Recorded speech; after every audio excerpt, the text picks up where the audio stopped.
Aku jawab nggak mau untuk Agus dan lain-lain, itu berarti aku nggak fair gitu. Kalau aku lebih serahkan ke donatur ya. Spesial curahan hati Pratiwi Novianti dan Pablo Benua terkait polling para donatur, mau dibawa kemana dana donasi tersebut? Apakah diserahkan kembali kepada Agus Salim atau diberikan kepada yang lebih membutuhkan atau dikembalikan ke para donatur?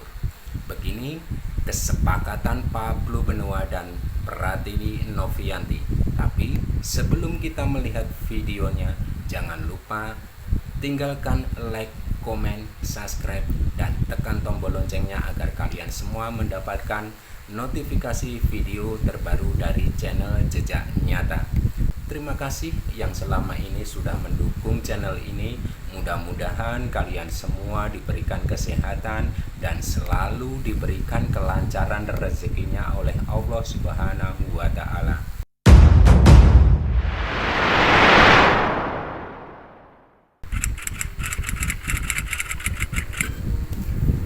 Biasanya setiap tahun, setiap saya ulang tahun, ya pastinya kita akan berbagi dengan saudara-saudara kita yang membutuhkan, khususnya mungkin anak-anak, terus duafa, atau disabilitas fisik dan mental gitu. Dan alhamdulillah kita sudah berjalan hari ini bersama juga dengan Bang Pablo gitu. Makanya saya senang banget Bang Pablo dan Kak Rey sudah menyempatkan waktunya ikut bersama kami gitu. Dan buat saya pribadi ketika ulang tahun bukannya kita harus senang-senang dengan berfoya-foya, tapi lebih introspeksi diri, bersyukur, dan tambah berbagi dengan orang-orang yang membutuhkan, termasuk anak-anak di sini gitu.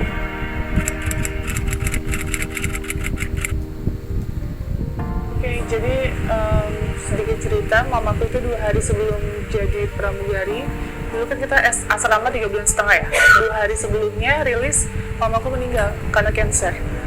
Dan ini adalah didikan mamaku untuk berbagi antar sesama, terus peduli dengan pedagang kecil yang akhirnya aku lakukan amanah dari mamaku ini, karena kita nggak bisa memberikan apapun kecuali kebaikan yang insya Allah nanti akan sampai ke mamaku. Dulu mamaku pernah bilang ketika mama meninggal, kamu nggak bisa ngasih mama lagi, nggak bisa bagiin mama lagi kecuali amal dan kebaikan yang kita lakukan di sini untuk mamaku gitu.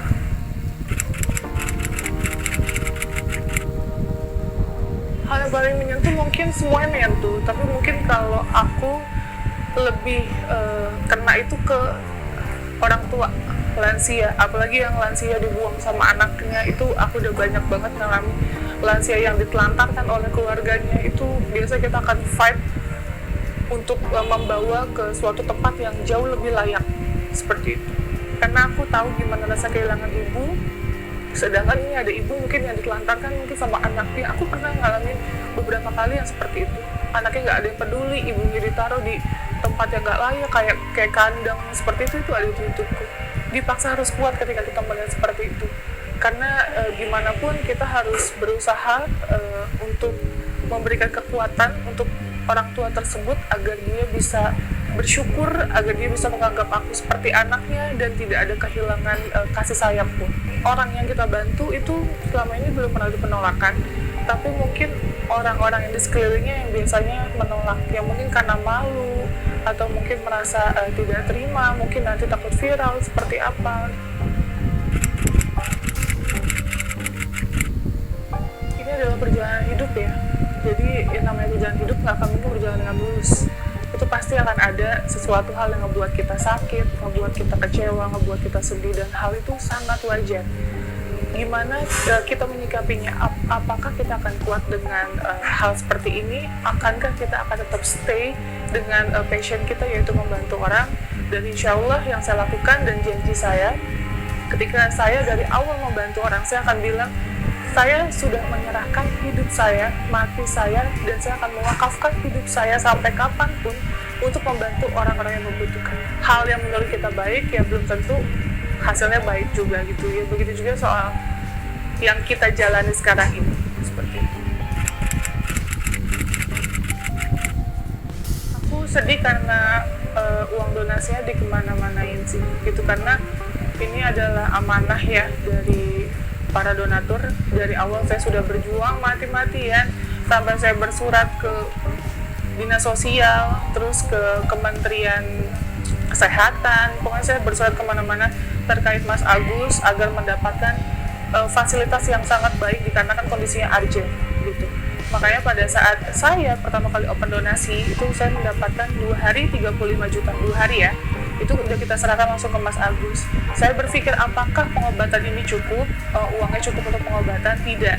Akhirnya saya berjuang lagi untuk minta bantuan ke Bank Densu, ke yang lainnya. Nah kebetulan Bank Densu paling responsif, cepat merespon saya untuk menangani Mas Agus. Qadarullah dibantu sama Bank Densu, di-up, dan harapan saya nih 1,5 miliar kurang lebih ya, itu untuk pengobatannya sudah sangat cukup untuk pencangkukan mata, untuk operasi kelopak, syarafnya diperbaiki, dan strukturnya dibenerin juga gitu. Itu udah sangat cukup. Tapi kenapa tidak ada komunikasi, terus tidak ada mungkin kalau orang nggak tahu pasti akan menanyakan gitu. Nah ini kita sama sekali nggak ditanyakan setelah donasinya itu besar. Jadi lebih ke sedih, bukan ke kecewa sih. Lebih sedih, sangat disayangkan. Saya berjuang untuk Mas Agus, tapi hasilnya tidak dimaksimalkan untuk pengobatan. Sedangkan akad pertama dan open donasi pertama kita bilang sama donatur ini untuk pengobatan, bukan untuk yang lain-lainnya. Jadi penunjukan moral ya. Betul, penunjukan moral dan juga nama baik yayasan kami. Bagaimana dengan laporan polisi? Sudah membantu melapori. Kalau itu kan hak masing-masing ya. Kalau emang dia ingin melaporkan silakan, dan saya pun tidak merasa kesal atau kecewa sama beliau karena melaporkan kamu. Itu hak masing-masing individual. Kejadian ini membuat karena mundur dan kapok nggak? Enggak sama sekali. Kita akan tetap maju sampai kapanpun, tidak akan pernah mundur satu langkah pun. Bagaimana kalau mensortir supaya tidak ada arus-arus yang lain? Nah, untuk mensortirnya mungkin kita akan lebih ini ya, sistem dokumennya mungkin akan lebih kita perketat lagi, terus akan mungkin lebih kita perkuat lagi dari sistem dokumen. Jadi biar seolah-olah tidak ada nanti yang merasa tidak mengakui bahwa dia minta pendonasi gitu, atau nanti seolah-olah lagi dia tidak pernah meminta, padahal kan itu jelas sebaliknya. Itu sih. Ya, jadi seumur hidup saya, selama saya menjadi seorang advokat, punya banyak klien, baru kali ini ada klien yang benar-benar bisa menyentuh hati kita sebagai seorang advokat, di mana ada seseorang yang memang punya perasaan, punya hati untuk menjalankan satu misi kemanusiaan yang benar-benar nggak ada hentinya. Artinya sudah dilaporkan, dijolimi, dikhianatin sedemikian rupa, tapi tetap saja masih tegar berbuat kebaikan untuk orang tersebut. Dulu gue pernah ngomong bahwasannya kita tuh pada saat itu wawancara di Cumi-Cumi juga kan, gue bilang kalau kita bantu orang 1 kali, orang akan terima kasih sama kita. Pada saat kita bantu orang 2 kali, orang akan nyaman dengan bantuan kita. Bantu 3 kali ke orang tersebut, akhirnya orang tersebut akan merasa bahwa kita punya kewajiban untuk bantu dia. Dan seterusnya, pada saat kita berhenti untuk membantu dia, justru kita akan dianggap musuh. Nah, di sini Novi sudah mengalami itu gitu. Dia bantu orang berkali-kali, dan akhirnya pada saat dia melakukan apa yang menjadi kewajibannya, melakukan pencegahan agar dana tersebut tidak diselewengkan, itu kan satu tindakan moral yang luar biasa gitu ya. Malah dimusuhin kan begitu. Inilah sebenarnya yang dari awal gue sampaikan, bahwa Novi sudah mengalami satu sisi yang sudah tidak memikirkan hal itu lagi, dimana dia menjalankan ini memang benar dari hati. Ketika dia melakukan open donasi, dia paham betul ada resiko di belakangnya. Mau orang ini tidak terima kasih kek, mau orang ini musuhin dia kek, mau orang ini nantinya malah justru mohon maaf kasar kayak sama dia sudah tidak peduli, dia harus terima resiko itu. Itu yang gue salut sama seorang Novi gitu ya, yang membuat akhirnya tergerak hati saya bersama dengan tim. Yuk kita kawal kasus ini, kita dampingi Novi sampai semuanya selesai dan baik-baik saja gitu sih.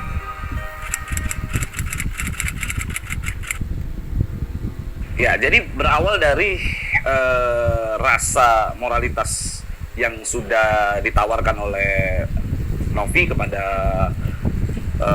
Agus Salim, di mana di sana sudah ada itikat baik, yuk kita mengundang untuk mediasi, kan itu sebenarnya poinnya.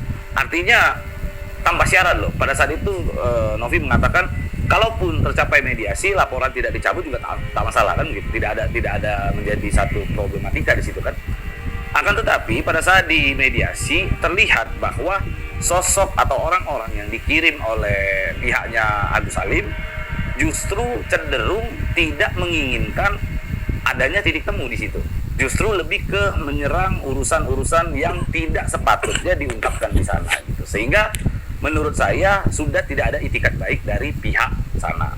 Akan tetapi kalau ini tetap kita berada di posisi yang perseteruan ini terus-menerus, maka tidak akan selesai-selesai. Ini masa sampai 10 tahun ke depan juga akan seperti ini terus nih. Ketemu cerita-cerita hal-hal yang tidak baik lagi gitu ya. Artinya nggak akan ada titik temu lah. Nah, pada saat itu saya melihat banyak sekali donatur yang ingin agar penyelesaian tersebut benar-benar sesegera mungkin bisa terselesaikan. Tidak lagi menjadi satu problem yang sengkarut seperti ini gitu. Maka donatur berinisiatif ingin menggalang data dan memberikan hak ini kepada para donatur di seluruh Indonesia dari Sabang sampai Merauke yang merasa memiliki wewenang atau memiliki uang pada saat memberikan sebagian rezekinya kepada Agus itu. Artinya kekuatannya bagus kan, artinya kekuatannya benar-benar kuat begitu ya. Pada saat mereka menyerahkan uang tersebut belum dipakai untuk pengobatan mata, maka status kepemilikan uang tersebut masih merupakan milik daripada donatur. Sehingga donaturlah yang berhak menentukan uang tersebut diperuntukkan untuk apa. Apakah itu diserahkan kepada Agus, apakah uang tersebut diserahkan kepada penerima manfaat lain, atau dikembalikan kepada donatur kembali. Gue selalu bilang begini ya, donatur itu kata dasarnya itu donor kan, gitu. Donasi itu kata dasarnya donor begitu. Donasi itu ada terbagi dalam 4 hal. Donasi sosial yang sekarang dilakukan oleh Tenovi, lalu ada donasi bencana alam, donasi pendidikan, dan donasi lingkungan hidup gitu ya. Kenapa harus dipecah-pecah secara spesifik? Karena memang donasi itu bermakna menggalang dana untuk kepentingan atau suatu tujuan yang spesifik. Maka kata dasarnya adalah donor. Sama halnya kalau kita donor ginjal atau donor darah kepada seseorang. Bisa nggak kita darah kita yang kita berikan bukan untuk transfusi darah? Justru darah kita itu dipakai buat nyiram tanaman, kan nggak bisa. Sama kalau kita ke mall-mall, donasi untuk hewan langka, harimau Sumatera misalnya atau apapun itu, bisa nggak ternyata orang sudah kumpulkan dana itu, ujung-ujungnya uang donasi tersebut dipakai buat pendidikan? Juga tidak bisa. Jadi donasi harus spesifik gitu. Nah, kalau pihak sana selalu bilang ini charity, itu juga adalah persepsi yang salah. Karena charity itu kata itu diambil dari bahasa Latin, disebut dengan caritas. Caritas itu mempunyai makna kebajikan tertinggi di dalam Kristen. Nah, sehingga kata caritas itu hanya mengarah kepada satu kelompok, golongan tertentu. Akhirnya dulu di zaman Yunani dibuatlah kata pengganti untuk charity. Kata pengganti itu disebut dengan filantropi. Filantropi itu adalah cinta terhadap manusia, cinta kemanusiaan. Nah, artinya charity dengan filantropi ini punya makna yang sama. Akan tetapi peruntukannya yang berbeda, berada di lingkupnya yang berbeda, kan begitu. Nah, sekarang kalau kita bicara filantropi, kita senyum sama orang aja filantropi. Kita salamin orang aja itu filantropi. Kita elus-elus kepala seorang anak aja itu filantropi. Artinya kita cinta terhadap sesama manusia. Donasi masuk nggak di dalam golongan filantropi? Tentu masuk. Tapi bagiannya yang berbeda. Donasi untuk spesifik gitu. Jadi jangan asik bahas filantropi, asik bahas ini adalah amal. Kalau di dalam amal, kita nikah aja juga amal kok. Menjadi amal pahala buat kita kok. Nah, itu poinnya sih.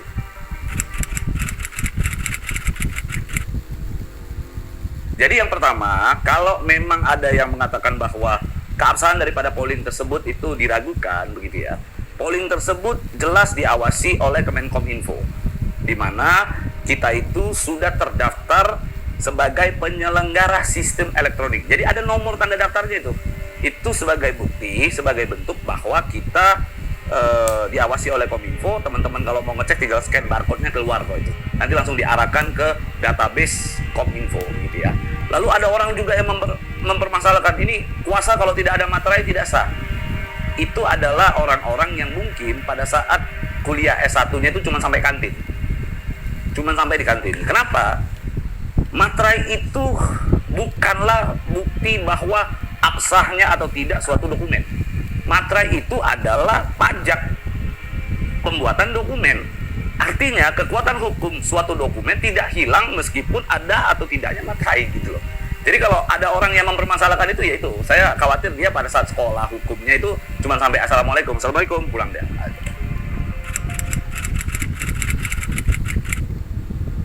Nah kalau aku jawab nggak mau untuk Agus dan lain-lain, itu berarti aku nggak fair gitu. Kalau aku lebih serahkan ke donatur ya, itu kan semua hak donatur karena itu adalah uang mereka. Dan kalau aku pribadi, aku mengopen di yayasan itu untuk peruntukannya memang untuk pengobatan, tapi kita kembalikan aja semua ke donatur tersebut seperti itu. Uang di yayasan kemarin juga pada saat itu ya di gedung jual Ya. itu udah kita share bahwa uangnya masih utuh. Jadi kita sebenarnya masih menunggu kemarin itu untuk Mas Agus operasi matanya untuk kelopak. Terus kita disampaikan juga apabila nanti uangnya sekian itu akan kita langsung transferkan ke rumah sakit JSC gitu kan. Mas Agus walaupun nggak mau ketemu sama kita nggak apa-apa, cuman tinggal datang dan berobat aja, uang sudah tersedia gitu. Tapi itu pun tidak diindahkan, jadi ya kita nggak bisa berikan statement apapun terkait itu. Selama ini kan permasalahan mereka itu adalah uang kalau sudah dikasih ke Agus, ya sudah, Agus mau pakai apa aja suka-suka. Kita artinya dengan adanya polik ini mematahkan omongan itu, bahwa donatur seberapa besar sih yang yang memberikan memang benar-benar mau Agus pakai buat apa saja boleh. Lalu seberapa besar sih pihak-pihak yang justru ingin bahwa Agus digunakan itu untuk pengobatan mata, begitu kan? Lalu ada seberapa besar sih yang ternyata ketika diberikan adanya permasalahan ini, udah deh, mending nggak usah kasih ke Agus kan begitu. Jadi kita kembalikan lagi murni kepada para donatur karena mereka yang berhak gitu. Konsepnya begini. Kita pada saat Novi ke podcastnya Densu mengatakan bahwa ada seseorang yang bernama Agus ya mengalami kekerasan dengan penyiraman air keras itu kan kisahnya dijual ke publik, kisahnya diberikan kepada publik, sehingga itu sudah menjadi tujuan. Ada kesepakatan non verbal, yang mana kesepakatan tersebut ketika mereka transfer artinya tujuannya untuk pengobatan mata. Tidak akan mungkin mereka sudah jelas dengar cerita bahwa ada penyiraman air keras, pengobatan mata dan lain-lain, ini untuk biaya rumahnya Agus, ada itu seperti itu. Sehingga karena ada hal itu, kita kembalikan lagi kepada donatur. Kalau uangnya belum dipakai pengobatan mata, maka hak untuk menentukan uang tersebut arahnya kemana ada di donatur. Gitu. Bukan di kita juga, bukan dari pihak yayasan juga. Gitu. Karena tetap amanah saya pegang, amanah dari donatur. Peruntukannya untuk pengobatan dan saya harap dilakukannya juga untuk pengobatan, bukan yang lain-lain. Kalau mungkin yang lain-lain dari awal kita akan open, misalnya contoh untuk bayar hutang, ya kita peruntukan untuk bayar hutang. Jadi sesuai dengan akad yang pertama aja. Niat saya kan dari awal juga diawali dengan baik. Sebenarnya juga saya mau diakhiri juga dengan baik gitu. Makanya kita berusaha untuk komunikasi, kita pengen tabayun gitu. Itu kan mau penyelesaian semuanya juga baik. Tapi kan kalau emang pihak dari sananya tidak berkenan, kan saya tidak bisa memaksakan kehendak orang lain juga gitu.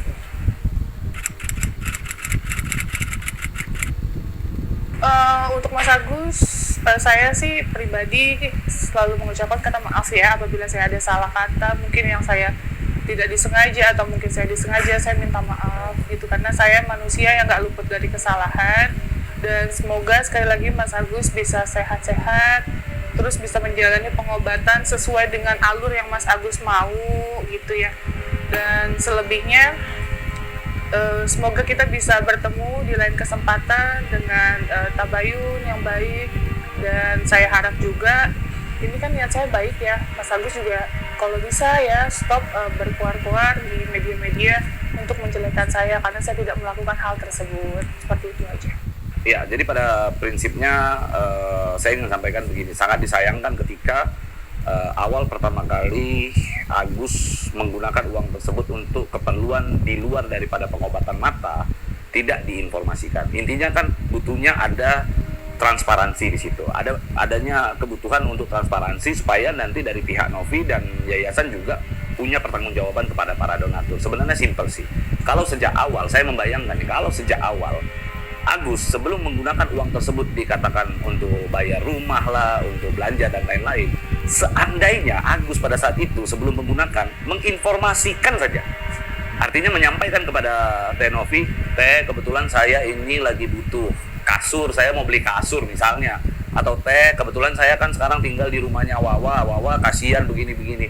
Saya yakin ketika itu disampaikan, dan Teh Novi membuat datanya untuk nanti seandainya suatu saat ada diminta pertanggungjawabannya oleh donatur, saya kira nggak akan jadi masalah.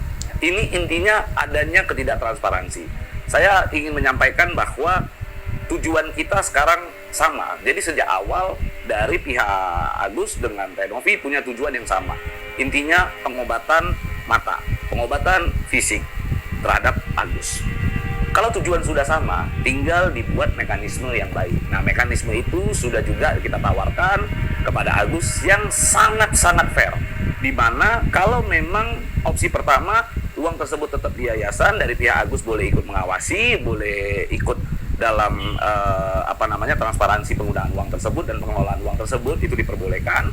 Bahkan opsi kedua, kita menunjuk pihak ketiga, ya, yang mana kita juga mengirim orang untuk mengawasi itu. Artinya ini sudah adalah penawaran yang sangat-sangat fair. Intinya pesan saya kepada Agus, pesan saya juga kepada sekaligus kuasa hukum daripada Agus. Di sini kita bukan bicara menang atau kalah. Di sini kita bukan bicara tentang sebuah permusuhan yang mana butuh sebuah pengakuan, wah gua ini pengacara hebat, gua ini adalah orang yang menang. Kita nggak butuh itu. Intinya dalam hal ini kami sepakat ya, kita sepakat dengan seluruh tim kuasa hukum bahwa kalau dengan menyanjung-nyanjung kuasa hukum daripada Agus, menyanjung-nyanjung, oh pokoknya kuasa hukum Agus paling hebat deh, lalu kita harus merendahkan hati kita serendah-rendahnya untuk pengobatan Agus dengan dua mekanisme yang kita buat, kami lakukan. Intinya kami tidak pernah mengedepankan egosentris kita. Kita siap untuk merendahkan hati kami serendah-rendahnya asal pengobatan Agus bisa segera dilakukan. Itu sih poinnya. Setelah kejadian yang dialami oleh Pratiwi Novianti, mudah-mudahan teman-teman semua tidak takut untuk berbuat baik dan menolong sesama yang lebih membutuhkan. Itu curahan hati Pratiwi Novianti dan kesepakatan Pablo Benua mau dikemanakan dana tersebut. Sampai di sini dulu perjumpaan kita. Wassalamualaikum